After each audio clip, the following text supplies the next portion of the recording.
في الفيديو ده هتكلم عن 5 امكانيات الهايبر ليدجر فابريك هي اللي بتخليه انتربرايز ريدي بلوك تشين بلاتفورم. اول حاجه هتكلم عنها هي الموديولار ديزاين، وده اللي بيخلينا نقدر نعمل كاستمايزيشن للبلاتفورم نفسه عن طريق الكرييشن للالجوريزمز اللي بتعمل هاندلنج للايدنتيتي والاوردرنج والانكريبشن اللي بيحصل على البيزنس نتورك، بدل من اننا نستخدم الاوت اوف ذا بوكس الجوريزمز اللي بتيجي مع هايبر ليدجر فابريك. مع الاخذ في الاعتبار ان الكاستمايزيشن اللي بتتعمل على مستوى الالجوريزمز دي هي بتبقى كاستمايزيشنز للبلاتفورم نفسه، مش امبلمنتيشن للبزنس لوجيك بتاع الابلكيشن اللي بنعمله. الابلكيشن بزنس لوجيك بنعمله بالتشين كود فانكشناليتي. التشين كود هو الكابابيلتي الثانيه لهايبر ليدجر فابريك اللي من خلالها ابلكيشن ديفلوبرز بيعملوا امبلمنتيشن للبزنس لوجيك في صوره ترانزاكشنز. كجزء من الامبلمنتيشن ممكن الابلكيشن ديفلوبرز يعملوا فاليديشنز على الانبوت بارامترز اللي بيبعتها الكلاينت ابلكيشن اللي بيعمل اصلا انفوكيشن للتشين كود ده، بالاضافه للبزنس رولز اللي بتبقى محتاجه تكون جزء من الترانزاكشن عشان يحصل ويبقى كوميتد على الليدجر. كمثال للترانزاكشن ده ممكن يكون تغيير للاونر شيب بتاعه اسيت من الاسيتس من بارتيسيبانت لبارتيسيبانت تاني از ان اونر على البيزنس نتورك دي.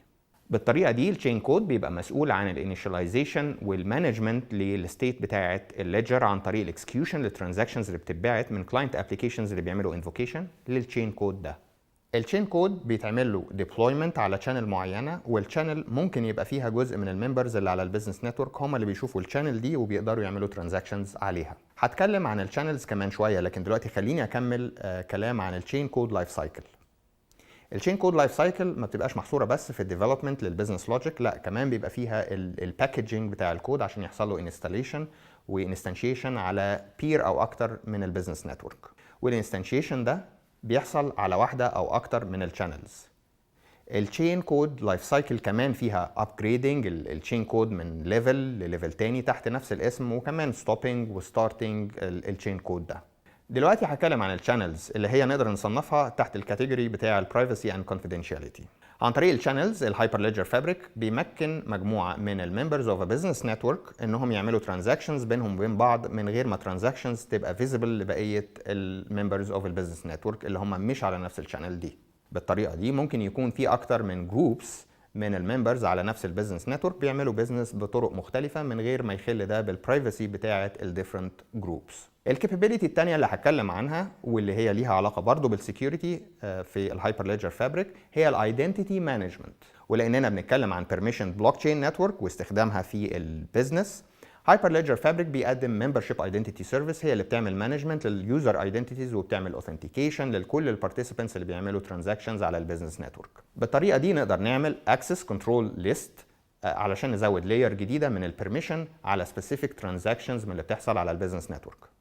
معنى كده ان كل بارتيسيبنت بيعمل ترانزاكشن بيبقى الايدنتيتي بتاعته معروفه، لكن مش بالضروره بيبقى الترانزاكشن نفسه فيزيبل لكل البارتيسيبنتس التانيين. اخر كابابيلتي هتكلم عنها هي الافيشنت بروسيسنج. الهايبر ليدجر فابريك بيسمح لنا ان احنا ندي رولز مختلفه للنودز على البيزنس نتورك. في الفيديو الجاي هتكلم عن الرولز دي ودورها في الترانزاكشن فلو، لكن دلوقتي هكتفي اني اقول ان جزء من الرولز دي بيعمل اوردرنج، اندورسمنت وكوميتمنت للترانزاكشنز على الليدجر.